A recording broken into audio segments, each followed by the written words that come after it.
Welcome to Sensible Health Solutions, the show where we simplify health and wellness. Join your hosts, Hallie Fields and Dr. Scott Luper, as they share practical tips and expert insight to help you navigate common ailments, nutrition, and overall well-being. Tune in for straightforward advice that empowers you to live a healthier life. Hello, Hallie. Hi, Dr. Luper. How are you? I'm doing really good. Good. Well, this month we have been focusing on autoimmune diseases, and something that we see in the practice quite often is celiac disease. And so I kind of wanted to get a better understanding of this. And what exactly is celiac disease, and how does it turn into a disease from just an intolerance? Okay, so your thoughts are very similar to a lot of people around, and there's a misunderstanding here, which is celiac, that we treat a lot of celiac.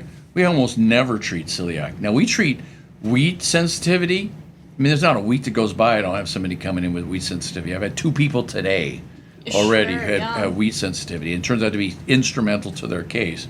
So celiac is an autoimmune disease. That's kind of why we're doing it, because it's an autoimmune disease. But it's not that common when you really get down to it.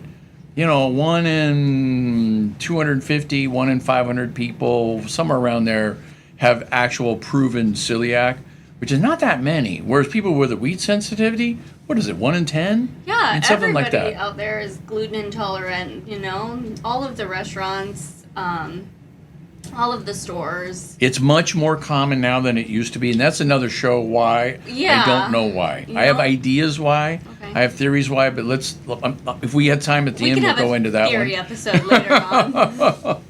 So the thing about wheat sensitivity, let me just back it up and say celiac. Let's do celiac first, and then we'll talk wheat sensitivity. And let's talk about this thing that's similar between both of them. They're almost the same in one way, which is they're both sensitive to wheat. And you eat wheat and you get sick. And so you quit eating wheat and you get better. I mean, what's the difference? They're exactly the same, except for they're not. Because with celiacs, what's really you're looking at with celiacs is your immune system is triggered by wheat to cause damage to the lining of your digestive system. A very specific kind of damage called sprue. And sprue is when that velvet lining of your digestive system, those little villi, those little finger-like projections that pack in tight, and when you look at it, it looks like velvet, those die off. Okay. Not completely. What they do is they go from being long to being short. Okay. And when they get short, They don't absorb as much. exactly. Okay. And so people with celiacs, if it just continues on, will die of starvation. Because they'll be malnourished. They haven't been able to absorb any of their nutrients. Or not enough. I mean, a little bit, but not enough. You lose 80% of your absorptive capacity, and you're only going to get 80% of your nutrients if everything's running, tip top. Sure. And it's not, because the damage that's being caused by the white blood cells is such that it breaks down even cells that are working normally, and they can't work normally either.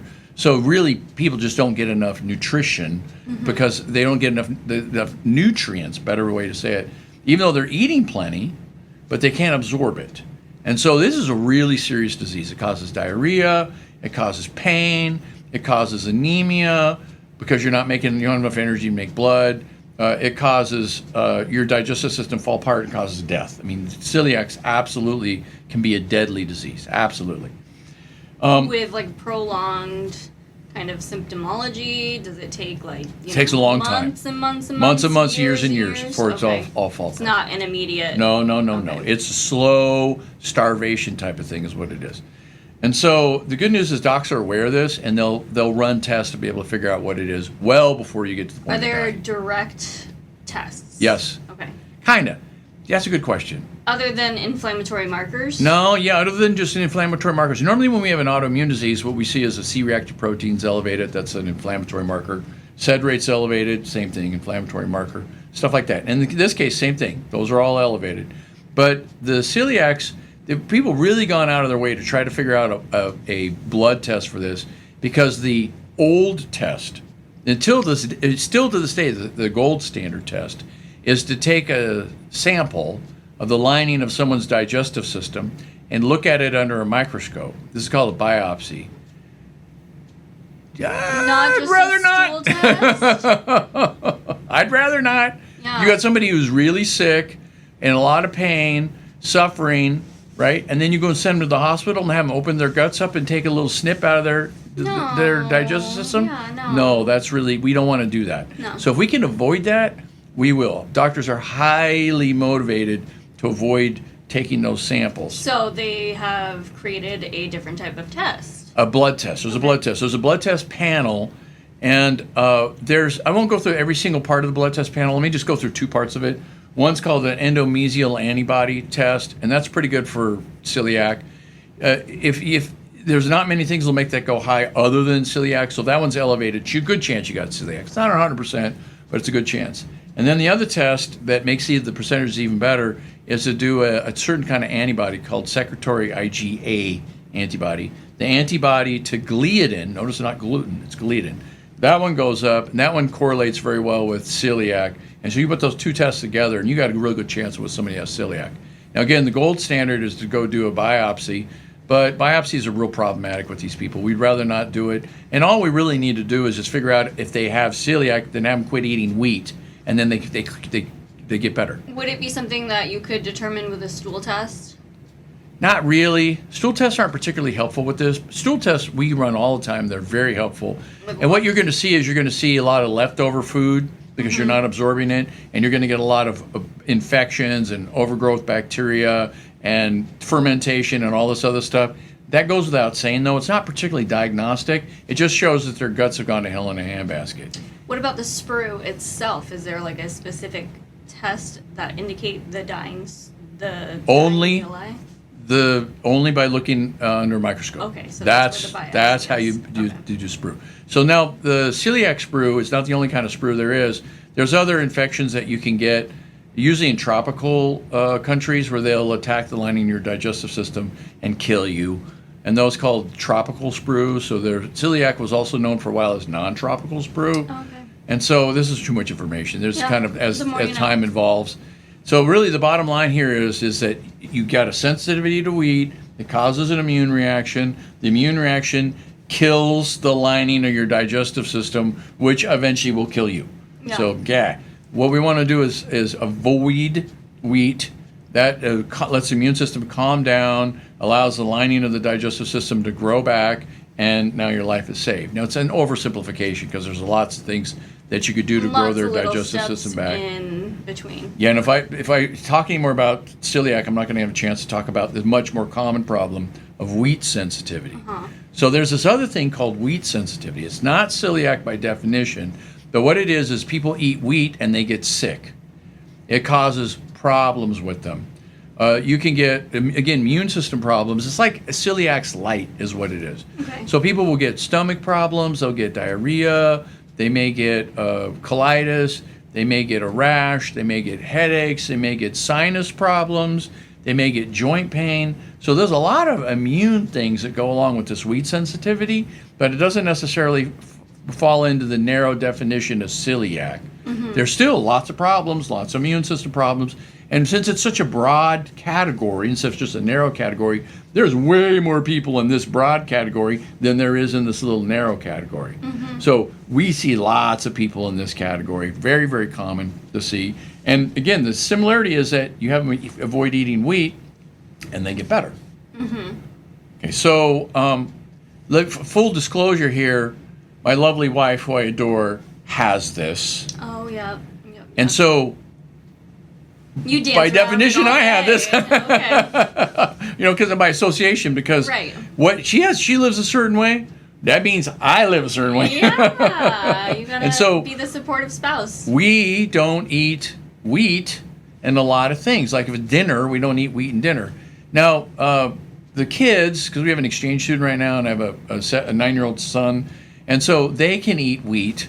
Occasionally I make pancakes. I can't eat them because they're pancakes, and Christy can't even get close to them because she'll just have a reaction to them. The kids do just fine. She can't even be in proximity of them? Well, she can't do anything. She can't eat anything anywhere near them. Okay. Now, this is actually a big question, a good question, which is, if you're sensitive to wheat, how much wheat can you eat? The answer is a little. No, not none. Celiac, it's 0. Okay. You can't even get in a place where there's wheat dust in the air. Oh. I mean, they're that sensitive. Any amount of wheat will generate a reaction. Specks of wheat. Where somebody with a wheat sensitivity, they can eat a little wheat and get away with it. Typically about 1/8 of a saltine cracker. Hard to make a sandwich out of that. That's great. Or even put that on your soup. Mm-hmm. No, any more than that, it's a problem. Okay. So we went to a restaurant and bought French fries, because those are made out of potatoes, right? So there's no wheat in French fries. Except for they took the French fries and they shook them in a little bag with a little bit of wheat and a little bit of spices, fried them up. They came up super crisp, fabulous, super good French fries. Best French fries, and for sure. best French fries ever. And then she came home and said, I ate wheat. I don't know where. I said, wow, we didn't eat wheat. She says, I know I did. Those had to be those French fries. They were so good. What are her reactions, if you don't mind sharing? I don't want to. She gets puffy. Yeah. Like she gets that puffy feeling, like something's going on. Yeah. swelling. And then she'll get a little bit of upset stomach, and then the next day she'll break out in a rash. Okay. And the rash is different parts of her body. I have to be careful. I didn't get permission for her to say all this stuff, and we're putting this on the. Okay, I'm already. You're here. In for. Sorry. She gets this rash around her eyes, like this. I've seen. Yeah, that raccoon thing. Yeah. She does the raccoon rash. Not a fan of the raccoon rash. No. Now, I'm okay with it, but she doesn't like it at all. We can say it's a superhero mask instead of raccoon eyes. Yeah. So when she gets into wheat, we know for sure. Yeah. We know because she gets this thing. Now, not everybody is like this, and I want to bring this up because are you just screwed forever? You can never eat wheat again the rest of your life?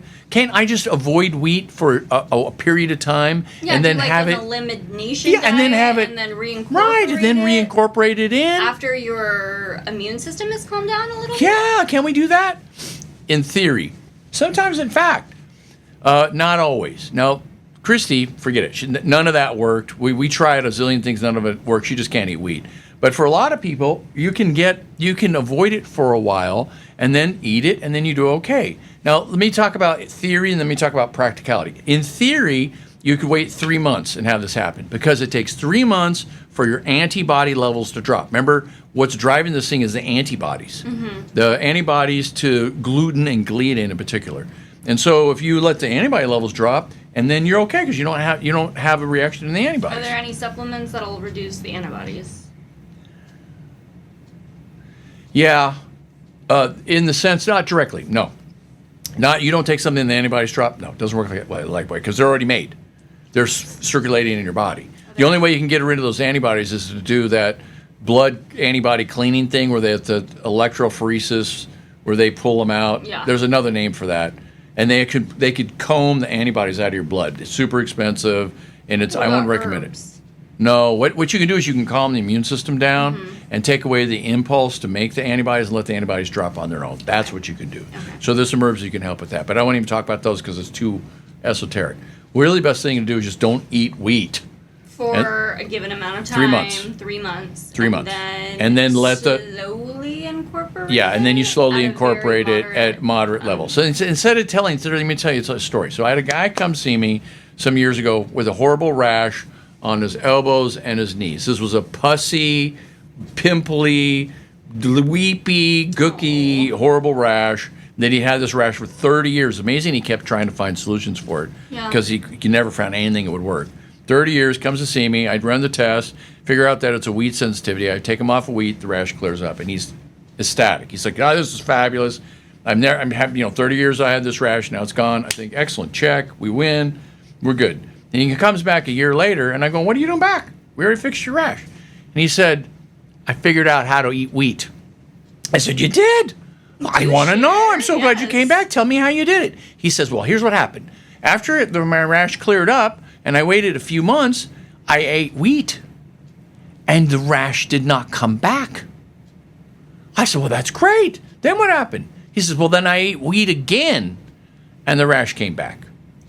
So he can have it one time. You get one free one. He gets a one freebie. Yeah, how often do you get it to work out? He said, well, it took me the whole year to figure that out, and I got it figured out now. I can eat wheat once a month. Wow. Once a month, and I don't get the rash back. Now, I'm not sure this is a good idea. I mean, you're better off just not eating wheat. At that But, point, I mean, why? I know it's worth telling the story because it's interesting. Sure, and Right? it's like, you know, the occasion arises, there's a cupcake And right there. you got your chance to eat your cupcake, right? And that's it. You're off for a month. You get one to charge you up, and then your antibodies go up, and then you got nothing and let them drift back down again, Yeah. right? And then one to charge them up, and then they have to drift back down again. I'm that same way with bee stings. If I get 2 bee stings, I end up in the hospital. 1 bee sting, that is one, and then a period of time later, the second one. Okay. I get 1 bee sting, I'm fine. I do not have to go to the hospital. I don't have to do an EpiPen. But from then on, for the next 3 months, I have to carry an EpiPen all the time because otherwise I get the second one and it'll absolutely put me in anaphylaxis. Wow. So 1 to charge me up, Sure. and Get then- those antibodies elevated. and then if I just get nothing, I never get the second one, I'm okay. It just naturally fades over the next 3 months. What? That's incredible. That our body builds that response. Yeah, It so doesn't let it go. not everybody gets that way. Some people Sure. are like, they're already charged all the time, ready to go. They're going around anaphylaxis all the time. Remember the celiac people, you can't Exactly. rub wheat near them and blow. can't They'll react, blow right? it in a room next So to they them. are super sensitive all the time. There's nothing you can do. You just got to avoid all the time. Whereas people with the normal wheat sensitivity, not so much. So for the wheat sensitivity, I would think we'd run an IgA food sensitivity panel. Yes. And that would give us the level at which their severity was. Yes. So that's a great test to run for this. This is an excellent test. The IgA correlates stronger with symptoms as opposed to the IgG. And now you and I are talking shop, and people are listening in our conversation. I don't know if this is the conversation we need to have. There is a test you can do. They have the information now. They can do with it what they will. Yeah, okay. So you're right. We want to run this antibody test. And if we do, we can get a sense of it. Now, we're going to run one just for wheat. Forget that. Why don't we just run the whole kit and caboodle and do 96 foods and get a sense of what your whole immune system's doing? That way you can dial in what you should eat and what you should not eat. And if you come up on sensitive stuff, there's a cross sensitivity. Let's say you're sensitive to lemons and you're eating lemons all the time, and you have a sensitivity kind of moderate to wheat. Your wheat sensitivity is going to get a boost. Just it's going to bleed over. There's a little boy that we see, and he's got a horrible rash. That's him. Yeah. Okay. Because he's sensitive to everything. Yeah. Everything went up in him. It was not the one thing. Everything's up. So we have to calm everything down, and then we can start sorting out his case and find out what he's really sensitive to, right? So there's a cross reactivity. So what you do is you calm things down as best you can, avoid what you can find out for sure that you're sensitive to, let the immune system calm back down again, and then either just enjoy life, right? Right. Because you don't need to eat wheat anymore like we did in the old days. In the old days, wheat was everything, right? It was Yeah, but every now they food have we had. so many different options for We a made substitute. we used to make 2 cakes on a birthday. We had a wheat cake and we had a wheat-free cake, right? Okay. Except for we figured out that the wheat-free cake was the better cake. Yeah. We quit making the wheat Okay. cake. We pitched. We don't. Who wants it? No one's going to eat it anyways. We want the wheat-free cake because it's denser and richer and more chocolatey, and it's just a better cake. So in our family, we eat the wheat-free one. We get it in a box at the grocery store, and we mix it up, mix food in, put the whole thing and bake it, and it comes out cake. It's cake. So there's workarounds. Yeah, there's absolutely cake. So there's all kinds of cake and crackers and bread and rolls and scones and whatever. There's a zillion different things to eat now that don't have wheat in them. I did a trip down to Oregon, and I came back yesterday. And when I came back, my son Patrick was so happy because Mom made cookies. And I said, "Are these like wheat cookies?" Crazy thing for me to even ask, right? Of course not. Of course You know not. They were better. wheat-free cookies. They're fabulous. They're peanut butter cookies. And they don't hold together as good as the regular ones, so you have to make them smaller. But they were absolutely delicious. Well, where's the cookies? Why didn't you bring them into the office today? I could have. Well, we have peanut butter cookies at home now. So I know we've been talking more about the treatment, more about avoiding food, more about elimination diet, and then reincorporating it at a later time. What other things might somebody be able to do during reactionary flare? That's a good question. First of all, let me answer by saying, don't do that. Okay, Yeah, I'm sorry. okay, the cupcake has been eaten. The wheat cake has been eaten. They are now in this flare, and this flare has lasted them a week, 2 weeks. No. They're going to last a few days. It depends. Days. If you get flared and you eat wheat Yeah, and wheat you're and wheat, consistently now you're going to eating. run for a long time. So that's why I go back to my thing, don't do that. And if you do one, there's a good chance you're not going to have any reaction whatsoever. And if you do get a reaction, it's going to be mild because you haven't eaten wheat in a long time. Okay, so they've eaten enough wheat to build this reaction up. Now, amidst the reaction, what are they supposed to do? You decided just to throw caution to the wind and just eat wheat like crazy, eat wheat. And now, you're bleeding from the eyeballs or whatever, right? That's an exaggeration, but you're having this horrible reaction, Yeah. right? Yeah, don't eat wheat. I'm going to go back to there. Anything else that they can do other than not eating wheat? Yeah, everything we talked about on the last show, all the stuff that we would do is to treat Crohn's disease. So the anti-inflammatory tincture, we didn't mention glutamine, but glutamine would be a thing to do. Probiotics in general are going to be helpful. Chia seeds are going to be helpful. Drinking lots of water actually is going to be helpful. The solution to pollution is dilution. Those kinds of things to calm down your immune system. I can think of a bunch of more stuff too, but I can't help it. At that point, I'm enabling. Mm-hmm. No, stop. I don't want to enable anybody. Quit eating wheat. Yeah. Go eat something else. You could have a cookie, just don't have wheat with it. There's a workaround here, and do it that way. That's a better advice. I'm going to get better results, easier, cheaper, better way to do that is just avoid eating wheat. Now, here's the tricky thing you didn't ask, which is just wheat. What about oats? Does oatmeal wheat? Is rice wheat? Rice is made from a grain. These are grains. Are they all the same? Do they cross-react? And the answer is some grains are very closely related, and there's a cross-reactivity with them. Wheat, barley, and rye are in the same family. Yes. So those will react. Also, wheat is not one thing. There's lots of different kinds of wheat. Mm-hmm. There's spelt, which is a kind of wheat. There's einkorn, which is a kind of wheat. There's triticale, which is a kind of wheat. So sometimes wheat has different names, and they're all wheat. Yeah. You think, well, no, spelt's different. It's like organic and natural, and I can eat spelt because it's not wheat. No, yes, it is. Yeah. And the other thing also to consider is, and I had this happen, this is a true story, where I say, turns out you have a sensitivity to wheat, you can't eat any wheat. And they come back, a month later, and I say, well, how you doing? And they say, well, I'm the same, I feel horrible. Are you avoiding wheat? Yeah, I don't eat any wheat. I only eat white. I'm strict white bread now. No way. Oh, that's funny. Ooh. Well, it turns out white bread is made out of the plant called wheat. Yep. Oh, it is? Yep. It's not made out of the That's white potato plant. bread. It's got potatoes. No, they use wheat to make potato bread. Yeah. Yeah, so you have to avoid anything that's like wheat. So what about oats? Oats are like wheat. They're kind of grow like wheat, right? They grow the little grass, the little stalk. The answer is, yeah, they're on the edge. They're close, but not quite. So they're not in the same family. They're in this other little subdivision over on the side. So the relation's a little broader between oats and wheat than it is between rye and barley. Do they make oat flour? They do. They make oat flour. And I know they make almond flour. And they don't. You can use these to make a bread-like substance, but there's no gluten in it. And so you don't get the rising. So here's the thing.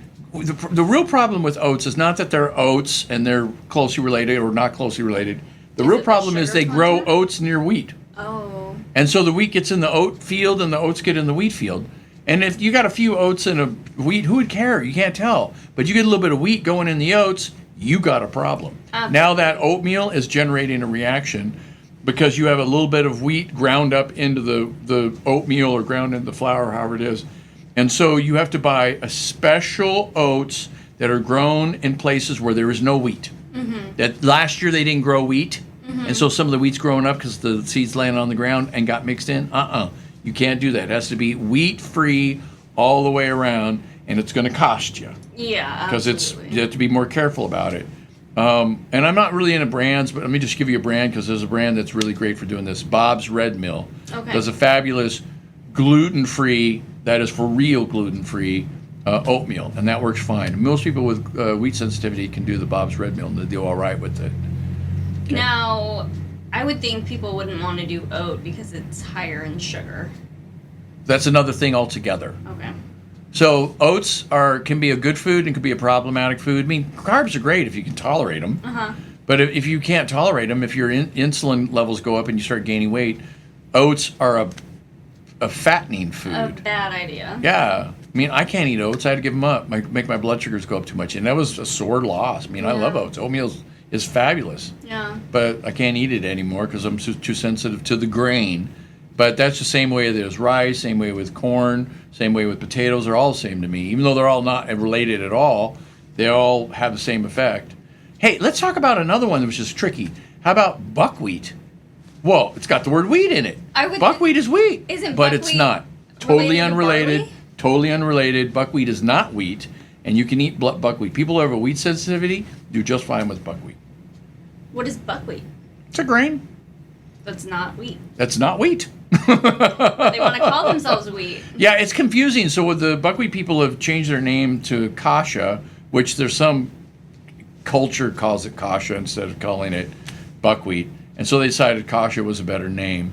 So anyways, there's lots of different kinds of grains that you can eat and get away with if you can tolerate grains. And rice is good? And rice is fine too. People who do are sensitive to wheat can eat rice with impunity. And corn. And potatoes, and sweet potatoes, and a zillion teff, and quinoa, and amaranth, and there's a zillion grains. And thank goodness for that, because all these grains come into play when you make wheat-free foods, and they can incorporate them into the foods, and you come up with a better food that doesn't have wheat in it. So there's lots of foods that you can eat that are delicious and wheat-free. We know, because we live the life. Yeah. We eat all kinds of stuff all the time. There's some things that you wouldn't know have wheat in them. Couscous. Is wheat. So just I thought by the way, couscous was a grain itself. No, it's wheat. Oh. Couscous is wheat. I don't know why they changed the name. It's because how they prepare it. But couscous is wheat. I'm so sorry. Or where it's grown. It's a South American. From the middle. It's from the Middle East actually. Oh, okay. Couscous is a Middle Eastern food. And they take the grains and they don't grind it. They just like sprout them or they soak them or they do something, and they add some oil and some garlic and some chopped herbs, and we make this kind of porridgey thing. Mm-hmm. That's couscous. Mm-hmm. Yep. Wow. It's wheat. Sorry. So, is there any last thoughts on wheat? Let me look at my little list and see if there's anything else that I want to talk about. Yeah, more sensitivity things. Okay, let's say you have sensitivity to wheat and you want to not have a sensitivity to wheat. I said don't eat it and the sensitivity will likely go away. There's 2 other treatments that you can do that can maybe even work better than that. One of them is you can get tiny little injections of wheat, and then you get progressive injections. You get a little bit more and a little bit more and a little bit more. Kind of like an allergy treatment? That's an allergy treatment. That's exactly what it is. You get allergy shots. Occasionally that'll work about 20% of the time. The chances are low. 80% of the time it fails, 20% of the time it works, but you want to give it a go. Mm-hmm. There's another treatment that uses acupuncture points. It's called NAET, Nambuchapad Allergy Elimination Treatment. And Nambuchapad is a chiropractor who practiced in Southern California and came up with this technique, and it works. I've used it. I've referred to it. I've actually had it done to myself and worked beautifully. What did you have it done for? Mosquitoes. Right. I have a mosquito sensitivity. And in Fairbanks, that's a super bummer of a sensitivity to have. And I ended up in anaphylaxis twice after getting bit by mosquito bites. And you can believe that? It's what a rough go. Huh. And I got treated with the NAETs, and I have not had a problem since. I used to just get flush if I got mosquito bites, and I got enough of them, and I'd lose consciousness and have to go to the hospital. And now I get these little red bumps that itch. And that's it? Like everybody else. Yeah, okay. So mosquitoes and bees, good to know. Yeah, I don't do well with stinging things. No, obviously not. So you can do the NAET treatment and just get, Google it and find somebody near you that does them, and you can get treated for it. And you got a real good chance of it working. It's not 100%. I don't know what the actual percentage is, like 50-50, something like that. What's going to work. So there you go. Something else. Great. Alternatives. Oh, one other thing. Other foods that would not that have wheat that you wouldn't know. Soy sauce is made out of wheat. Not always. There's some wheat-free soy sauces, Soy? but soy sauce is made out of wheat. Is a type of wheat? No. Soy is not wheat. Soy sauce is made from wheat, fermented wheat. That's so What a cheat. counterintuitive. Beer. I feel lied to. Beer is made from either wheat or barley, and barley's close to wheat. So Right. gluten-free people can't, or gluten-sensitive people can't drink beer. Is there a gluten-free beer? Yes, there is. Oh. They can make beer out of, cornflakes, oatmeal. I don't drink, so I wouldn't know. I wouldn't have any idea. Yeah, Oat would be stout, right? Oat is not wheat.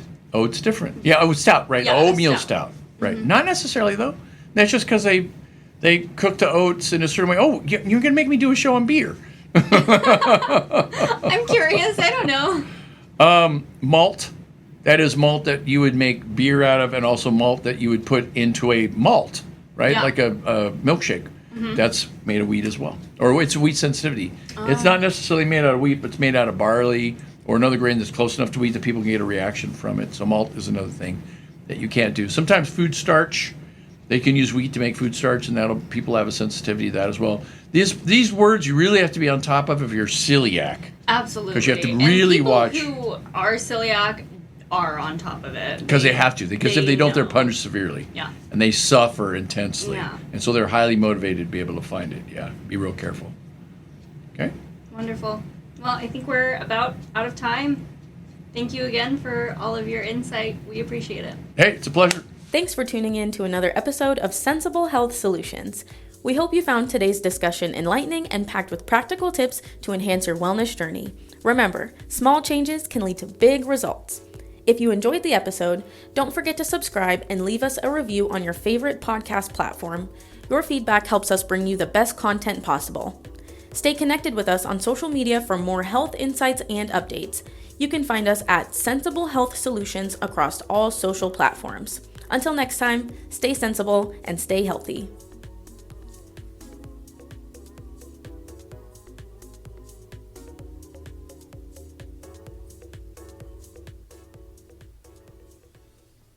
This content is for informational purposes only and is not a substitute for professional medical advice, diagnosis, or treatment. Seek medical advice from a healthcare professional for any medical conditions.